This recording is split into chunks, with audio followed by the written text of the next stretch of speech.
तो फिल्म की शुरुआत होती है छोटी बच्ची लॉरेन से, जो एक एक्ट्रेस है। छोटी ही उम्र में उसने हॉलीवुड में कदम रख लिया था और वो मीट द जॉनसन्स नाम के एक फैमिली शो का हिस्सा थी। उसकी जिंदगी उसकी उम्र के बच्चों से काफी चेंज थी। वो एक लग्जरी लाइफ गुजारती थी और खुश रहती थी। आखिर इसी शो को करते करते वो बड़ी भी हो गई। उसके घर के बाहर आज प्रेस जमा थी क्योंकि एक हैकर ने उसके फोन में घुसकर उसकी एक प्राइवेट फोटो लीक कर दी थी, जिस फोटो में उसकी प्रेगनेंसी टेस्ट की पिक्चर थी। लॉरेन इन सारे स्कैंडल्स और चीजों से काफी ज्यादा परेशान हो जाती है और यहाँ से भागने का सोचती है। इसीलिए उसकी एक सेक्रेटरी जंगल के पुरसकून माहौल में उसके कुछ दिन रहने के लिए एक घर ढूंढती है। फिर उसकी सेक्रेटरी एक गाड़ी में बैठकर मेन गेट से निकल जाती है, जिससे मीडिया को लगता है कि लॉरेन घर से बाहर चली गई है। इस तरह वो मीडिया को चकमा दे देती है और लॉरेन पिछले दरवाजे से अपनी वेकेशंस के लिए निकल जाती है। रास्ते में लॉरेन को उसकी एजेंट की कॉल आती है, जो उसे तसल्ली दे रही थी कि सब कुछ ठीक हो जाएगा और मैं वादा करती हूँ मैं जल्दी ही हैकर को भी ढूंढ निकालूंगी। इसी सब के दौरान वो फाइनली अपने उस घर में पहुंच भी जाती है जहाँ उसे स्टे करना था। ये जगह बहुत ही पुरसकून थी। घर काफी बड़ा और रोशन भी था, लेकिन वो नहीं जानती थी कि इस सुकून भरे घर में बहुत सारे कैमरास लगे हुए थे और इन्हीं कैमरास के जरिए एक लड़का उसके ऊपर नजर भी रखे हुए था। लॉरेन को देखते ही वो पहचान लेता है कि लॉरेन बहुत बड़ी एक्ट्रेस है। यहाँ हम देखते हैं कि लॉरेन भी इजी होकर सोफे पे बैठ जाती है और यहाँ के वाईफाई से कनेक्ट कर लेती है। हालांकि उसकी असिस्टेंट ने उसे वार्न भी किया था कि बाहर के वाईफाई के साथ बिल्कुल भी कनेक्ट मत करना। ऐसी जगहों का वाईफाई कनेक्ट करने से हैकिंग और भी ज्यादा आसान हो जाती है लोगों के लिए। पर लॉरेन को तो इस सब का ख्याल ही नहीं रहा था।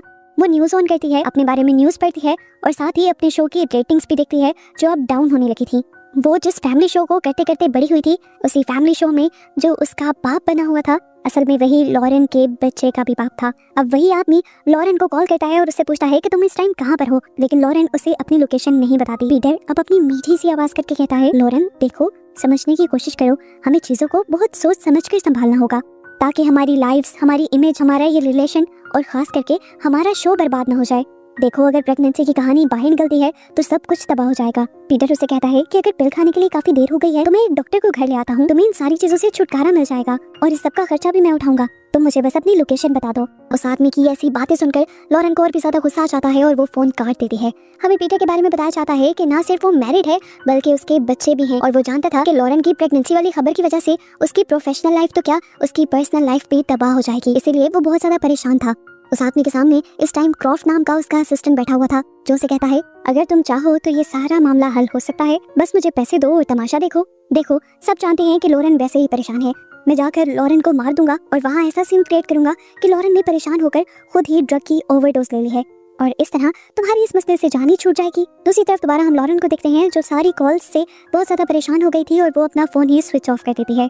वो लड़का जो लॉरेन पर नजर रखे हुए था, वो भी उसी की सीसीटीवी फुटेज देखते देखते सो जाता है और इतनी देर में यहाँ पर उसके अंकल आ जाते हैं, जो उसके मोबाइल में उसकी सीसीटीवी फुटेज देख लेते हैं और समझ जाते हैं कि उनकी प्रॉपर्टी में कोई बहुत ही अमीर रहने आया था। फौरन से उनके दिमाग में एक चिड़ी पकने लग जाती है और वो उस प्रॉपर्टी में जाकर चोरी करने का प्लान करते हैं।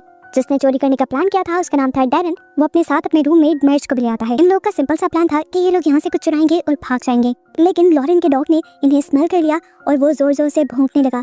ऐसे लॉरेन डर गई और उठ गई। उसे भी महसूस हो गया था कि घर में कोई है, इसीलिए वो जाकर कमरे में बनी एक छोटी सी कैबिन के अंदर छुप जाती है। कैबिन के अंदर उसे रूम में हिलती चीजों की आवाज सुनाई देती है। लॉरेन चिल्लाकर पूछते हैं, तुम्हें क्या चाहिए आखिर? मर्ज उसकी आवाज सुनकर थोड़ा घबरा सा जाता है, पर डैरन उसे कहता है, हमें इससे कोई लेना देना नहीं, बस तुम सामान समेटो और जल्दी चलो यहाँ से। पर मर्ज डैरन की बात नहीं मानता और कहता है, ये लड़की हमें जरूर फंसवाएगी, हमें यहाँ रुककर इसे धमकाना चाहिए और डराना चाहिए। अभी वो लोग ये बात कर ही रहे थे कि यहाँ पर इस प्रॉपर्टी का ओनर आ गया, जो अपने फोन के जरिए लॉरेन पर नजर रख रहा था और उसी के फोन को देखकर तो डैरन और मर्ज यहाँ पर चोरी करने के लिए आए थे। वो उन्हें वार्न करता है, तुम लोग जो करने आए हो वो मत करो, ये लड़की बहुत मशहूर है। अंदर से दोबारा हमें लॉरेन की डरी हुई आवाज सुनाई देती है और वो कहती है, जो कुछ लेना है ले जाओ, मैं किसी को नहीं बताऊंगी, बस मुझे छोड़ दो। यहाँ मर्ज दोबारा दरवाजा खोलकर उसे धमकाने की कोशिश करता है, लेकिन डैरन और दूसरा लड़का उसे ऐसा करने से रोकने की कोशिश में लग जाते हैं। इसी सब में मर्ज की गन चल जाती है और गोली उस लड़के को लग जाती है। खून देखकर तो इन लोगों के तोते उड़ गए थे। अब तो ये समझ गए थे जेल तो जाना पड़ेगा। डैरन तो डर से रोने लग जाता है और देखता है कि मर्ज तो अभी भी बाज नहीं आ रहा था। वो जख्मी लड़के को जान से मारने की कोशिश करता है तो डैरन उसकी मिन्नत करता है कि बस कर दो, लेकिन मर्ज नहीं सुनता और उसके सर में गोली मारते हुए उसकी जान ले लेता है। डैरन ये सब देखकर इतना ज्यादा पैनिक हो गया था कि वो लॉरेन पे गुस्सा निकालने लगा। वो उस पर चिल्लाता है कि ये सब गलती तुम्हारी है, हमें पहले तुम्हें ही मार देना चाहिए था, कम से कम मेरा भतीजा तो न मरता। डैरन ने इसके गुस्से में उस कैबिन के दरवाजे के नोब को ही तोड़ दिया। डैरन तो होश में नहीं था, लेकिन मर्ज पूरे होश में था। वो डैरन से कहता है, तुम यही रुको, किसी को अंदर मत आने देना, मैं लाश को ठिकाने लगाने का सामान लेकर आता हूँ। डैरन भी उसके जाते ही इधर उधर हो जाता है और लॉरेन, जिसके दरवाजे का नॉब भी टूट गया था, वो बेचारी अंदर फंस जाती है। लॉरेन ने इस दरवाजे को खोलने की बहुत कोशिश की, उसे धक्का भी दिया, लेकिन ये दरवाजा नहीं खुला। उसकी कोशिशों ने उसे ही जख्मी कर दिया था। अब वो इतनी तंग आ गई थी कि उसने जोर जोर से मदद के लिए चिल्लाना शुरू कर दिया, लेकिन आसपास दूर दूर तक कोई नहीं था। वो अपने डॉग को आवाज लगाती है, लेकिन उसका डॉग भी डर कर यहाँ से भाग चुका था। लॉरेन रोते रोते थक कर सो जाती है। अगली सुबह जब उसकी आंख खुली तो उसने देखा कि इस कैबिन में सिर्फ एक वाटर हीटर था और एक सिंगल बल्ब था, जिसकी भी वायरिंग खराब थी। वो किसी तरह इसकी वायरिंग को ठीक करके बल्ब ऑन कर लेती है। इस टाइम उससे शदीद भूख लगी थी और उसके अंदर अजीबोगरीब एहसास पैदा हो रहे थे। वो अपने पेट को पकड़ कर बैठ गई। उसे प्यास भी लगी थी। उसने रोना शुरू कर दिया। एकदम से उसे पानी गुजरने की आवाज सुनाई दी। उसने ऊपर देखा कि ऊपर पानी के पाइप लगे थे। उसने इस कैबिन की दीवारों को देखा और नॉक कर करके पता चलाया कि ये अंदर से खोखली थी। तो अब उसने सबसे पहले सबसे ज्यादा खोखली जगह ढूंढी और उसे तोड़ने की कोशिश में लग गई। अब इसी सारी कोशिश के अंदर वो बल्ब जो उस बेचारी ने बड़ी मेहनत से जलाया था वो दोबारा बुझ जाता है। वो जब दोबारा उस बल्ब को ठीक करने की कोशिश करती है तो उसे जोर से करंट लग जाता है। करंट लगने की वजह से उसकी प्यास और भी ज्यादा भड़क जाती है, लेकिन अब वो कुछ नहीं कर सकती थी। उसने अपने आप को काम डाउन करने के लिए लंबी सांसें लेना शुरू कर दी। दीवार के पीछे से अब उसे किसी चीज की चलने की आवाज आ रही थी। वो जानती थी कि ये चूहे के चलने की आवाज है। इस टाइम मर्ज और डैरन भी घर वापस आ चुके थे। उनको आता महसूस करते ही लॉरेन चिल्लाने लग जाती है और कहती है, प्लीज मेरी हेल्प करो, तुम्हें जो चाहिए मुझसे ले लो, मेरे पास बहुत पैसे हैं। देखो, अगर तुम चाहते हो कि तुम किसी पुलिस के मसले में ना हो तो मैं ये भी कर सकती हूँ। मैं तुम्हारे किए हुए इस मर्डर को भी छुपा सकती हूँ। देखो, मैं पुलिस को एक कहानी बताऊंगी कि मैं खुद यहाँ पर फंस गई थी और यहाँ पर जो कुछ हुआ मैंने नहीं देखा। डैरन, मेरी बात सुनो। मैं कहूंगी कि तुम्हारा भतीजा मेरा पीछा कर रहा था। उसने मेरे साथ जबरदस्ती करने की कोशिश की और इसी सब में उसकी बंदूक चल गई और वो अपनी ही बंदूक से मारा गया। उसकी बातों से डैरन का दिमाग खराब होने लगा था। वो अपने इमोशंस पर काबू नहीं पा पाता और अपने मुंह के अंदर बंदूक रख लेता है। आखिर में जब वो अपने आप को मार भी नहीं पाता तो वो बस आई एम सॉरी बोलता है। लॉरेन एक और मर्तबा उसे कहती है, देखो, मैं एक बहुत मशहूर एक्ट्रेस हूँ, सब मेरी बात पर यकीन करेंगे। डैरन तो लॉरेन पर यकीन करना चाहता था, लेकिन मर्ज ने उसे ऐसा करने से मना कर दिया। पागल हुआ डॉरेन जुनून में आकर अब अपना सर और हाथ दीवार से पीटने लगा। गुस्से में आकर मर्ज ने उसे रोकने के लिए दीवार पर गोलियां चलाई, लेकिन वो गोलियां दीवार से टकराकर मर्ज के अपने ही सर और डैरन के कंधे पे लग गई। यहाँ पर मर्ज मर गया और डैरन जख्मी हो गया बुरी तरह। डैरन अपने आप को बचाने के लिए यहाँ से जाने लगता है और लॉरेन अंदर से चिल्लाती रह जाती है, मैं प्रेग्नेंट हूँ, मुझे इस हाल में मत छोड़ो प्लीज, तुम मेरे साथ ऐसा नहीं कर सकते। लेकिन जख्मी डैरन उसकी बात सुनते हुए लड़खड़ाता हुआ वहाँ से चला जाता है। मुश्किल से ही वो हॉस्पिटल पहुंचा था और हॉस्पिटल जाते ही वो बेहोश हो गया था।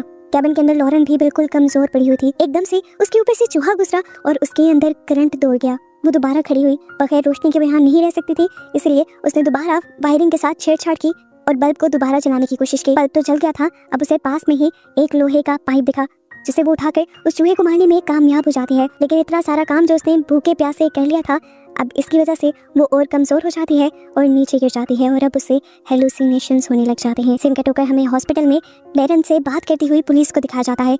इधर ही डॉक्टर्स ने भी पुलिस को बताया था कि डैरन बेहोशी में किसी प्रेग्नेंट औरत के बारे में बात कर रहा था, लेकिन क्योंकि वो नशे की हालत में है तो उसकी बातों पर यकीन नहीं किया जा सकता। कैबिन के अंदर लॉरेन की हालत अब मरने वाली हो रही थी। प्यास की शिद्दत इतनी ज्यादा बढ़ जाती है कि वो ऊपर से गुजरते हुए पानी के पाइप से निकलने वाले कतरों को चाटना शुरू कर देती है। प्यास उसकी अभी भी नहीं मिटती और वो जमीन चाटने लगती है जहाँ पर पानी गिर रहा था। पानी के चंद कतरों ने ही दोबारा उसे ताकत दे दी थी। उसने अब वही मेटल का पाइप उठाया जिससे उसने चूहे को मारा था और यहाँ पर दीवार तोड़ना शुरू कर दी। और दीवार तोड़ते ही वो और भी ज्यादा डिसअपॉइंट हो जाती है क्योंकि दूसरी तरफ अंदर ईंटों की भी दीवार थी। वो यहाँ से निकल कर इस रास्ते से नहीं जा सकती थी, लेकिन अलबत्ता उसे इस दीवार के अंदर से एक चूहे का घोंसला मिल जाता है और उसकी किस्मत अच्छी कि इस घोंसले के अंदर एक हथौड़ी थी। इसे देखकर वो खुश हो गई, इसके जरिए वो दरवाजा खोल सकती थी। अभी वो यही सोच ही रही थी कि उसके ऊपर एक दूसरी मुसीबत आ गई। ऊपर से जो पानी का पाइप गुजर रहा था वो फट जाता है और यहाँ इस छोटे से कैबिन के अंदर पानी भरने लगता है। दूसरी तरफ अब हम लॉरेन के डॉग को देखते हैं जिसे सड़क पे से एक लड़की ने रेस्क्यू कर लिया था। वो इस क्यूट से डॉग की पिक्चर लेकर इंटरनेट पे पोस्ट कर देती है और कुछ ही देर में जब वो देखती है कि उसके पोस्ट को हजारों लाइक्स आए थे तो उसे कमेंट्स में पता चलता है कि ये डॉग असल में लॉरेन का डॉग था। पुलिस डैरन के घर जाकर उसके बारे में इन्वेस्टिगेशन करने लग जाती है कि आखिर उसे गोली कैसे लगी थी और पुलिस को डैरन के घर पर एक खून से लथपथ शर्ट मिलती है। इधर क्रॉफ्ट यानी वो बंदा जो लॉरेन के फ्रेंड के लिए लॉरेन को मारने के लिए तैयार था, वो उस औरत की पोस्ट देखते हुए उस औरत को कांटेक्ट करता है और ये पूछने की कोशिश करता है कि आखिर उसे ये डॉग कहाँ पर मिला था। वो उस डॉग की लोकेशन जानने के बदले उसे बहुत बड़ी अमाउंट देने को तैयार था और ये सुनते हुए वो लड़की समझ गई कि यहाँ पर मामला सिर्फ एक डॉग का नहीं बल्कि कुछ और ही है। फिर सीन कट होकर हमें दिखाया जाता है कि डैरन को अब हॉस्पिटल में होश आ गया था।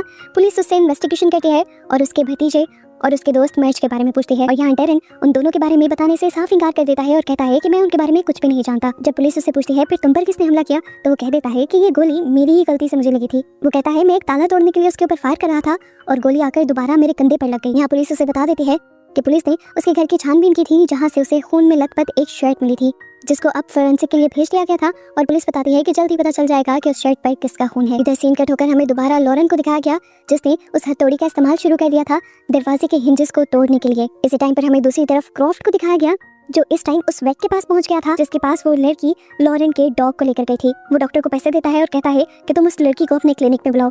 डॉक्टर भी ये बात समझ जाता है कि क्रॉफ्ट कुछ ना कुछ तो गड़बड़ी कर रहा है, इसीलिए वो उस लड़की को कॉल करके वार्न कर देता है कि तुम जहाँ भी हो उस डॉग के साथ गायब हो जाओ, वरना तुम्हारी जान खतरे में पड़ सकती है। इधर हम देखते हैं कि डैरेन डॉक्टर और पुलिस से वॉशरूम में जाने की इजाजत मांगता है और फिर उन्हें चकमा देकर हॉस्पिटल से भाग जाता है। बाहर से एक कार चुराते हुए वो फौरन उसी घर की तरफ बढ़ा था। इधर लॉरेन के कैबिन के अंदर तेजी से पानी भरने लगा था। लॉरेन जल्दी दरवाजा ना खोल पाती तो खुद भी डूब जाती, और ऊपर से यहाँ पर जो वायरिंग्स खराब थी उसकी वजह से उसे बुरा करंट लगता और वो मर जाती। यहाँ दिखाया गया कि वो लड़की जो लॉरेन के डॉग को लेकर वहाँ से भागने की कोशिश कर रही थी, उसके पीछे अब क्रॉफ्ट पड़ चुका था। लॉरेन के डॉग चलती कार से जंप कर देता है और उस घर की तरफ भागता है जहाँ पर लॉरेन थी। डॉग अंदर जाकर लॉरेन को ढूंढ रहा था, जबकि लॉरेन तो पानी के अंदर स्ट्रगल कर रही थी उस दरवाजे को खोलने की। उसका सर तक पानी में डूब गया था। डैरेन भी फाइनली इस कमरे तक पहुंच जाता है और यहाँ आते ही सबसे पहले लॉरेन के डॉग को उठा लेता है, इससे पहले कि वो सामने का दरवाजा खोल देता। इसी कमरे के अंदर आ जाता है क्रॉफ्ट, जो उसी डॉग का पीछा करते करते आया था। यहाँ कर देखता है वो कि यहाँ पर पहले ही 2 लाशें पड़ी हुई थी और डैरेन भी यहाँ पे था। वो अपनी बंदूक से डैरेन के सर पर गोली मारते हुए उसका मर्डर कर देता है और फौरन अपने बॉस को कॉल करता है और कहता है कि अब मैं तुम्हारा काम पूरा होने के डबल पैसे लूंगा, क्योंकि काम बहुत ज्यादा खराब है। एक मर्डर के बजाय यहाँ 4 मर्डर इन्वॉल्व हो रहे हैं। इसके बाद यहाँ पर क्रॉफ्ट लॉरेन को ढूंढने लगा और तभी उसे उस कैबिन में से पानी निकलता हुआ दिखाई दिया। वो बड़े एहतियात से उस कैबिन के पास जाता है उसे चेक करने के लिए कि इसके अंदर है क्या। इतने में ही अंदर से मेहनत करती हुई लॉरेन उस दरवाजे को तोड़ने में कामयाब हो जाती है और दरवाजा एकदम से पानी के प्रेशर के साथ क्रॉफ्ट के ऊपर गिर जाता है। क्रॉफ्ट के ऊपर दरवाजा था और दरवाजे के ऊपर थी लॉरेन। इतनी ही देर में यहाँ पर वो लड़की भी आ जाती है जिसे लॉरेन का डॉग मिला था। वो लॉरेन के डॉग का पीछा करते करते यहाँ पर पहुंची थी और यहाँ का सारा माहौल देखकर तो वो शॉक रह गई थी। इस टाइम वो लॉरेन को हाथ देकर खींचती है और मजाक में उससे कहती है शायद आपके बॉडीगार्ड्स को किसी ने मार दिया है। इतनी देर में अब क्रॉफ्ट भी उठ जाता है और अपनी बंदूक तान देता है लॉरेन के ऊपर। दूसरी लड़की क्रॉफ्ट को रोकने की कोशिश करती है और लॉरेन मौका देखते ही यहाँ से भाग जाती है, पर वो लड़की इतनी भी ताकतवर नहीं थी कि ज्यादा देर क्रॉफ्ट को रोक सकती। क्रॉफ्ट उसे जोरदार पंच मारता है और बेहोश कर देता है। हम देखते हैं कि लॉरेन भी छुप गई थी। वो इंतजार कर रही थी एक खास मौके का। जैसे ही लॉरेन सामने आया उसने सही मौका देखते हुए पीछे से मेटल का पाइप जोर से उसके सर पे मारा और क्रॉफ्ट नीचे गिरकर बेहोश हो गया। इस टाइम क्रॉफ्ट का फोन बजा। लॉरेन ने देखा कि उसकी फ्रेंड की कॉल थी। उसने कॉल उठा ली लेकिन वो कुछ बोली नहीं। पीटर की बातें सुनकर उसे पता चल गया कि पीटर ही वो इंसान था जो उसे मरवाना चाहता था। इधर क्रॉफ्ट दोबारा उठ जाता है और जैसे ही उसका गला पकड़ने की कोशिश करता है तो दोबारा लॉरेन उसके सर पर पाइप मारते हुए उसका सर फाड़ देती है। उसके सर से ऐसे खून के फवारे निकलते हैं कि लॉरेन का पूरा मुंह खून से ढका जाता है, लेकिन खैर आखिर वो बच गई थी। जल्दी ही पुलिस भी यहाँ आ गई और उन्होंने आते ही लॉरेन को पहचान लिया। बाहर मीडिया वाले भी आ चुके थे। लॉरेन ने इस टाइम अपना फोन मांगा और फिर खुद ही अपने सोशल मीडिया हैंडल पर वो पिक्चर पोस्ट कर दी जिस पिक्चर ने पहले उसका स्कैंडल बनाया था। वो अब उस आदमी को नहीं बचाना चाहती थी जिसने उसे मरवाने की कोशिश की थी। सीन कट होकर अब लॉरेन के दोस्त की तरफ जाते हैं जहाँ मीडिया वाले उसका स्कैंडल बनाने लगे थे और इसका इंटरव्यू ले रहे थे। वो लॉरेन की पूरी कहानी को झूठ बताता है, लेकिन अब कोई उसकी बात पर बिलीव नहीं करता और पुलिस उसे आकर अरेस्ट भी कर लेती है लॉरेन को मरवाने के इरादे के जुर्म में। आखिर मुजरिम अपने अंजाम तक पहुंचता है और ये मूवी यहीं पर